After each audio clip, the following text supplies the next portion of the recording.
best things about bringing in a new year, to me at least, is looking forward to a whole new year of game releases.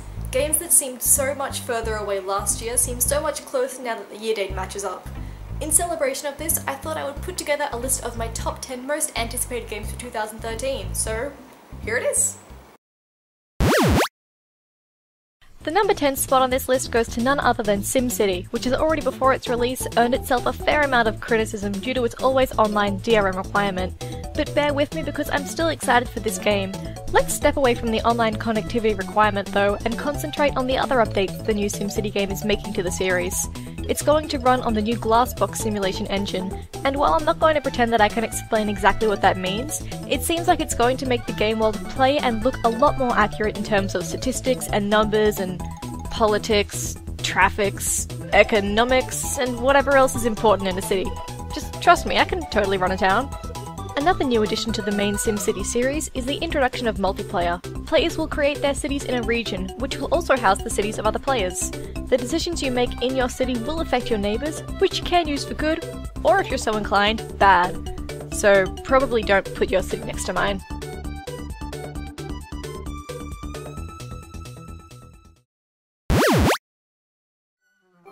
For those of you who haven't been keeping up, DayZ is a ridiculously popular realistic zombie mod of the tactical shooter Arma 2. It's so popular in fact that the creators have announced a standalone edition of the game, despite the fact that the mod is only in its alpha stage of development.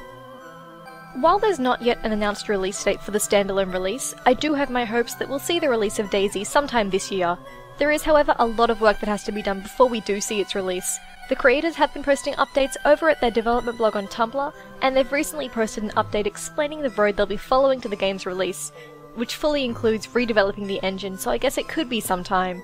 It's also worth noting that currently the redeveloped engine isn't to the point where the devs are releasing videos, so all the footage you're seeing on screen right now is from the original Arma 2 mod. That being said, since my fingers are still crossed that we will be seeing the game released this year, it still makes the number 9 spot on my list. I'm looking forward to filling my pockets with beans, hiding from terrifying fast zombies, forging weak relationships with other players, and shooting them in the back once they turn away so I can steal their beans too.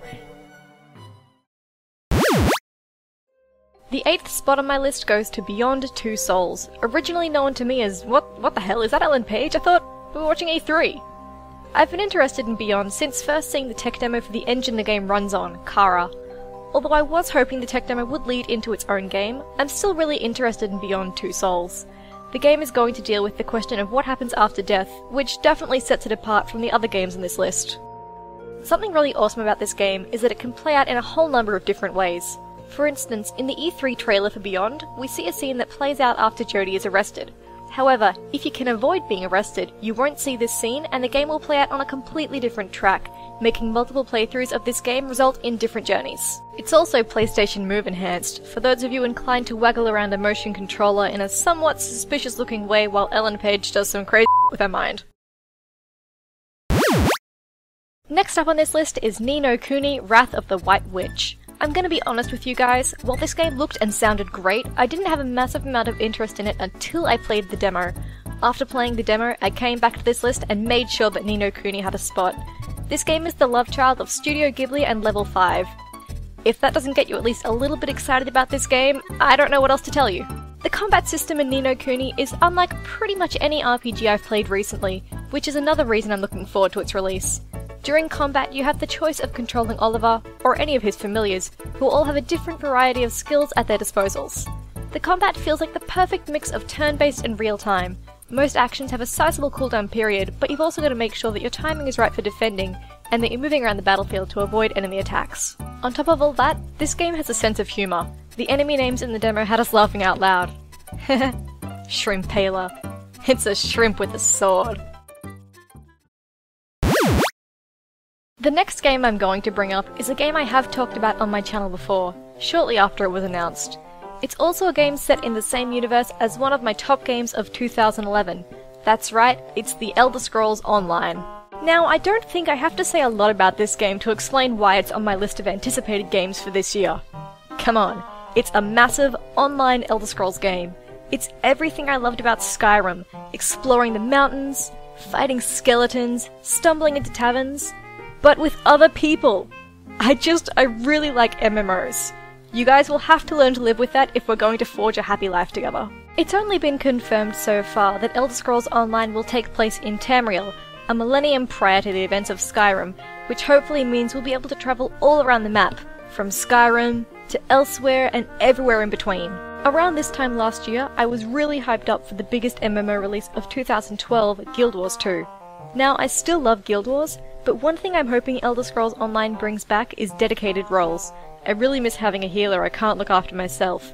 I require the supervision of an adult, or maybe just a cleric, or a healer, or someone. Someone!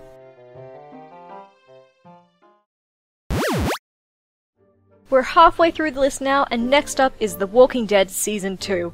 In preparation for this video, I've been browsing a lot of lists of 2013 game releases, and games other people are looking forward to, even some of your opinions, but I noticed a severe lack of The Walking Dead Season 2 in many of those lists. I loved Season 1 of The Walking Dead game. I thought it was amazing, even though it's really more of a game/interactive movie. But it's my list anyway, so I get to choose which game takes the 5th spot. In this case, it's The Walking Dead Season 2. Not all that much is known about Season 2 yet, which is the reason all the footage you're seeing on screen right now is from Season 1. But I'm mostly hoping that we'll be seeing the return of some of the characters we got to know in Season 1, even if they don't return as fixtures to the game.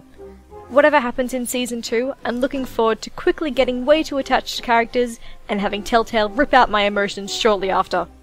Also zombies! The 4th spot here goes to South Park: The Stick of Truth. I remember when I was 14, sitting in science class with one of my friends, paying far more attention to our discussion on our favourite South Park episodes instead of chemistry or whatever else you were supposed to learn in 9th grade science. The point here is that I was pretty into South Park. The interest in keeping up with the show has dwindled over time, but man am I still interested in this game. Let's start with the facts. It's an RPG, set in South Park, written and featuring the voices of Trey Parker and Matt Stone, the creators of the series. This alone pretty much guarantees it to be one of the crudest and funniest video games I'll ever play. Sorry, Conker's Bad Fur Day. Also, not only do you get to recruit classic characters from the show to fight with you, characters who have all taken on their standard RPG roles including Paladin, Warrior, and Haiju Elf, but you get to completely customize and insert your own character into the South Park universe too. While it's definitely not a game that everyone will enjoy, Animal Crossing is an adorable life simulation game where you live as the cutest little characters in a village inhabited by anthropomorphic animals. You can go fishing, water flowers, decorate your house, well after you work your butt off paying for it to Tom Nook. It's all been pretty standard in most releases. However, the 3DS version of the game is finally making some welcome changes to the formula of the game that should mix it up a bit for longtime fans. First of all, you'll be playing as the mayor of your own town. That's right, no longer is the decrepit Tortimer running the show, it's all up to you. Other updates include wall furniture, being able to go swimming, further town customization as the mayor, and guys, you can change your pants. Animal Crossing players, you know how big of a deal this is. Non-Animal Crossing players, stop shaking your heads, you just don't get it. I'm gonna wear so many pants.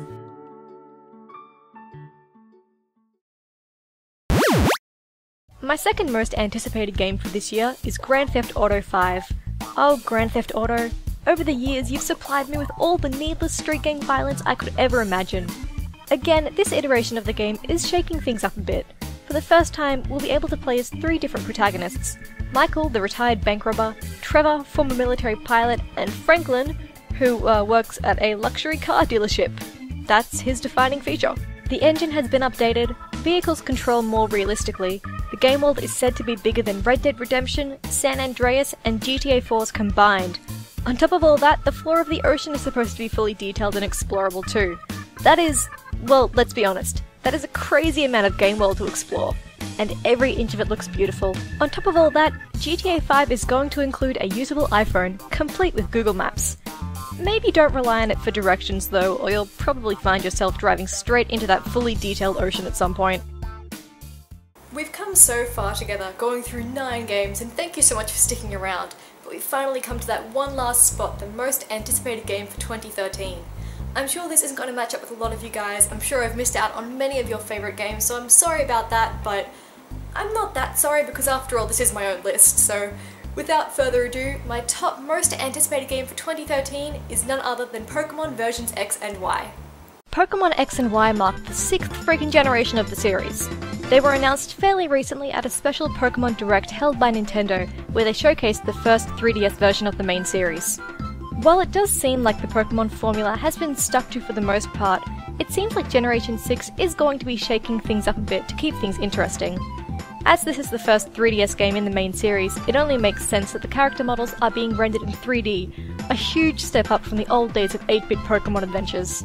The Pokemon designs for this generation are looking pretty snazzy. So far we've been able to see the starter trio, as well as the legendary Pokemon for each of the 2 games. And while nothing's been confirmed, those with a keen eye have spotted some interesting looking attacks from this generation's starter types, leading into some possible interesting type combinations for our starter Pokemon: Fire Psychic, Grass Dark, and Water Fighting. Not only would this make for some cool Pokemon designs, it also adds a second backwards string of elemental weaknesses to the starter trio. Psychic beats Fighting, which beats Dark, which beats Psychic. And hey look, rollerblades! Swag! So there you have it, my most anticipated games of 2013. Hopefully you guys enjoyed that list. Please feel free to leave me a comment with your own lists or any sort of agreements or disagreements with my video. And please remember to like and favourite this video if you enjoyed, because it does help me out a lot. I also really enjoyed putting together this video, so if you're interested in seeing more lists, give me ideas in the comments for lists that you'd like to see me talk about and compile, because I'm definitely interested to do more of them. But until then, again, thank you so much for watching, and I'll see you again soon for another video. Bye!